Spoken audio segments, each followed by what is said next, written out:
Hi, I'm Martin Goodwin. Hi, I'm Martin Goodwin. Yeah, Dad had a really bad imagination when it came to names. Hi, I'm Graham Goodwin. We're the Fabricators. The type of work that we do is really quite complex. We tend to make very small batches of components, which machines are very high tolerances, and when we weld things together, we have to try and reduce distortion and things like that so that we can make complex assemblies. It's nice not having to do the same thing every single day. You know, most of the time we don't know when we come in, you know, what we're going to be doing next. What do you think makes MSubs unique? We could take all of our equipment and put it in a room somewhere and it wouldn't be the same shop. What makes us unique is our abilities, the way we look at things, the way we think laterally, and to a large degree, who we work for. We work for a man who really is not afraid to fail at something.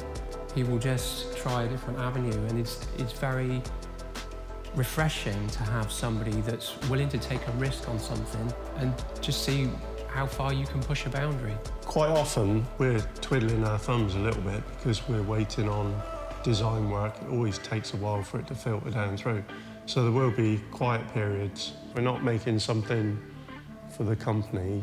We can make something interesting. We've always got mad ideas banging around inside our heads, so it gives us a good opportunity to get them out in the open. Yeah, that's where the innovation comes from.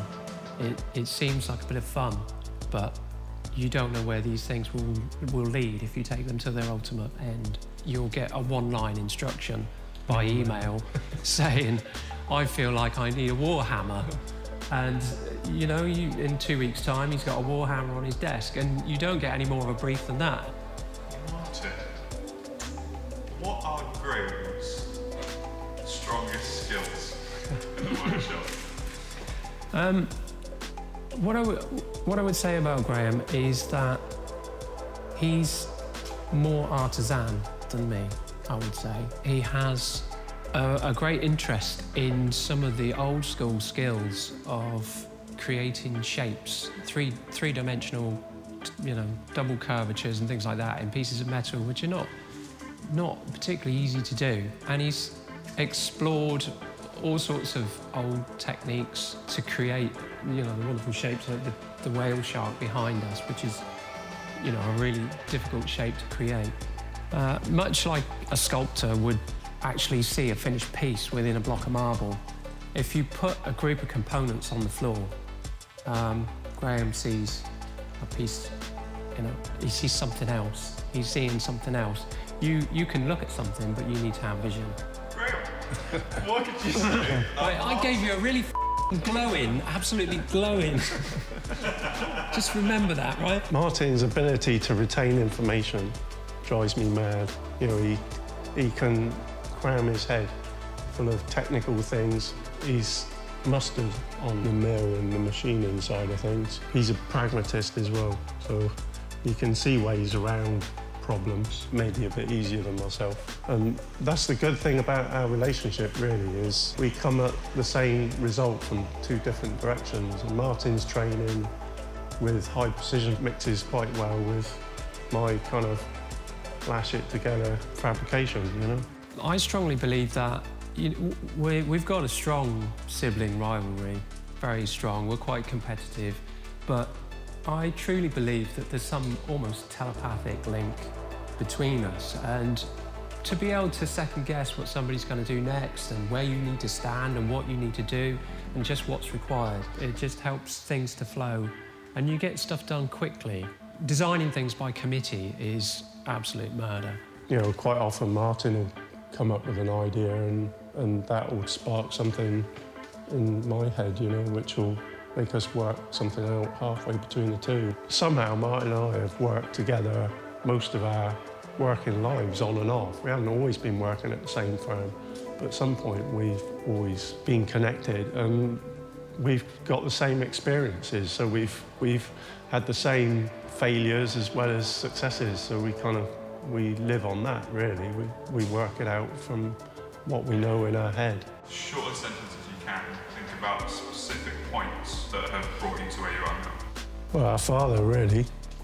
He's the main instigator of our sort of skills and our way of thinking.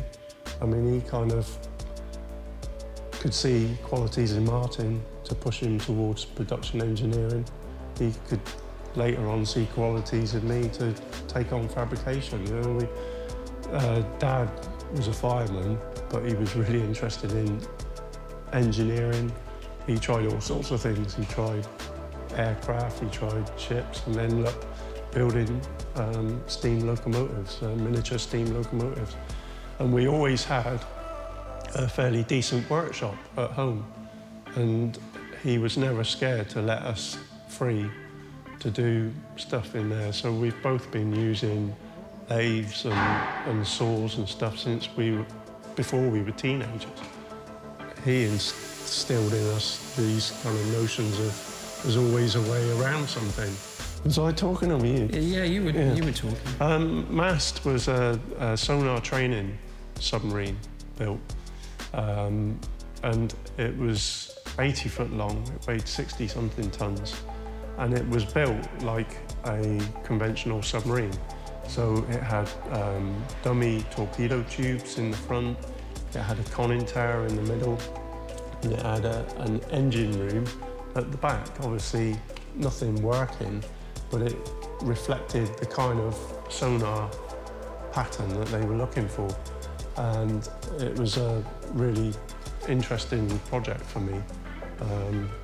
The size of it and the logistics of getting the two halves of the submarine together, it was quite a thing. Nobody's told us anything about that. We're down the sort of dark end of the factory. You know, fungi we are. Yeah, we get. there's all sorts of rumours about this submarine coming back for refit and new projects. It's always something interesting and challenging, a bit of head scratching to start with, but the highlight is when you actually achieve it and you create a decent result. Same for me. You know, I can say without fear or favour that this is the best job I've ever had in my life, and long may it continue.